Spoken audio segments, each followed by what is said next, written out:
segmentation has certainly been something we've talked about in supply chains now for a number of years, but those things are starting to come back. So think about lead times in terms of complexity. Think about supply networks in terms of complexity. Manage it in a way that doesn't make it unnecessarily complicated. But I think it's certainly fair to ask, though. Okay, nice theory, but what does that mean? What does that mean in practice? And so these are just I sort of put up to some degree kind of a laundry list of things that we're certainly hearing from some of our the folks we work with in terms of kind of how they're trying to drive out complication. A lot of businesses are now sort of in the middle of this kind of B2B, B2C dilemma. I was at a conference a few months ago where there was a disk drive manufacturer who was talking about how their business has evolved. So they, 4 or 5 years ago, were exclusively B2B. They were selling disk drives to the usual, the usual suspects: HP, Compaq, Dell.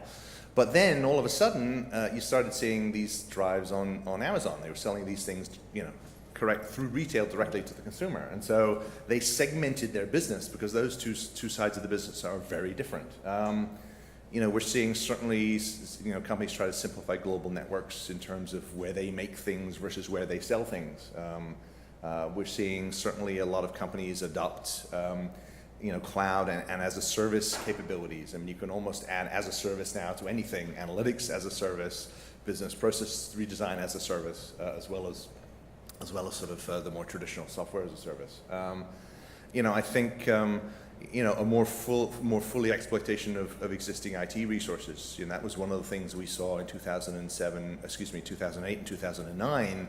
When companies kind of put the kibosh on their IT spending budget, was okay. Let's turn inward. Let's actually try to get more out of our existing applications.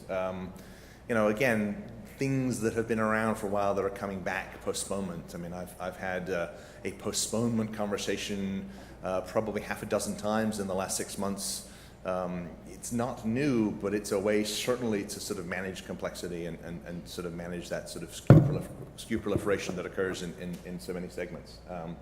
And I think the deployment of BI tools. I mean we're seeing an interesting this notion of analytics as a service is something that I must confess I never thought that I would see to the degree that we're seeing it. I mean, if analytics aren't part of what defines a company's core competency, I don't know what is.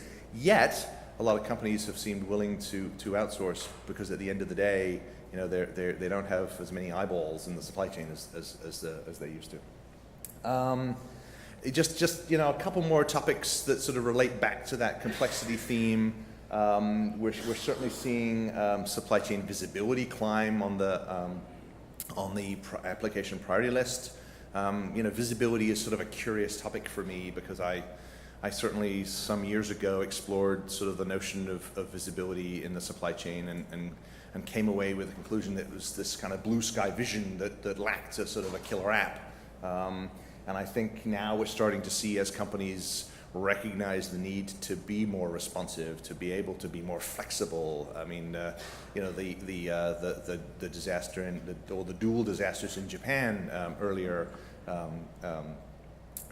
this year, I think highlight the fact that so many companies are so rigid, they're so inflexible that they just didn't have the slack, they didn't have the bandwidth available in the supply chain. Now that's a rather extreme example. I'm not sure that too many companies were able to manage that well, but we see smaller examples all the time of factories being hit by bad weather, being closed for a couple of months, and companies not being able to respond. So having the visibility into the system to understand what the implications are, I think is increasingly important. And I think we are starting to see visibility defined through some of these use cases, some of these interesting use cases, certainly in food and beverage and in pharmaceuticals. Traceability is an interesting use case where either through governmental regulation or through brand protection desires, companies are trying to be much more proactive about how they trace products.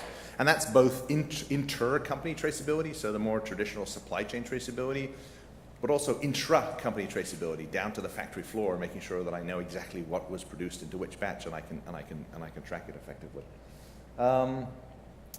And then this sort of notion of outsourcing, again, we've talked outsourcing in the supply chain for many years. It's a trend that's been ongoing. Again, this is one of those things that I thought outsourcing would start to trail off as companies got to the point where they were left only with those things that were defined as core competency. But I think what we've seen companies actually constantly redefining what is for them core competency, and so we've seen this sort of continuation of outsourcing. I tend to talk about it, and spell check doesn't like the word, so I suspect it's a made-up one. But I like this notion of sort of variabilization, which is from a supply chain perspective. I want to have variable cost structures rather than fixed cost structures, at least for now. And certainly that means sort of traditionally moving to contract manufacturing or outsourced manufacturing. But I also think it's increasingly meaning from an IT perspective, hosting on demand, cloud, software as a service, whatever terminology you feel most comfortable with.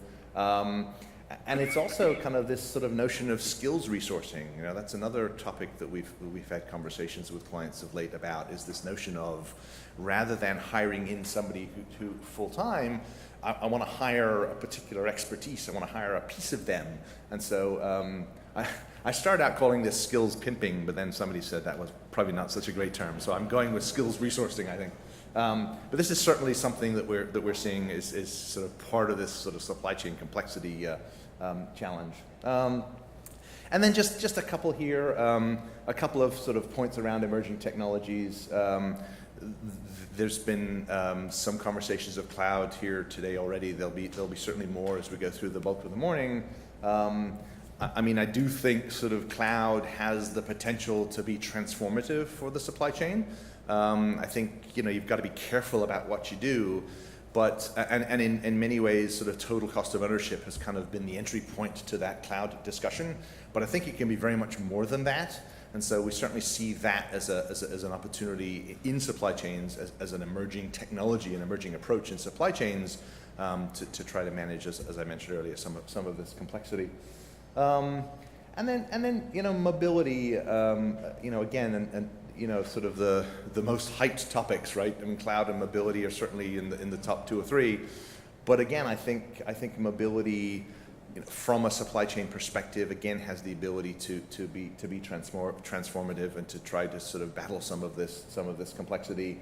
But I do think, and one of the terms that we use a lot is this notion of shadow mobility.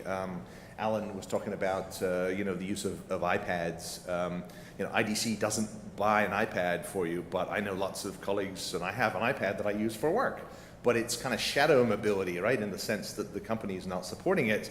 So how I use it is I'm sort of developing my own applications that sort of sit outside the sort of the official IT infrastructure. So I think this notion of shadow mobility and how that impacts how companies manage these tools, I think, is important.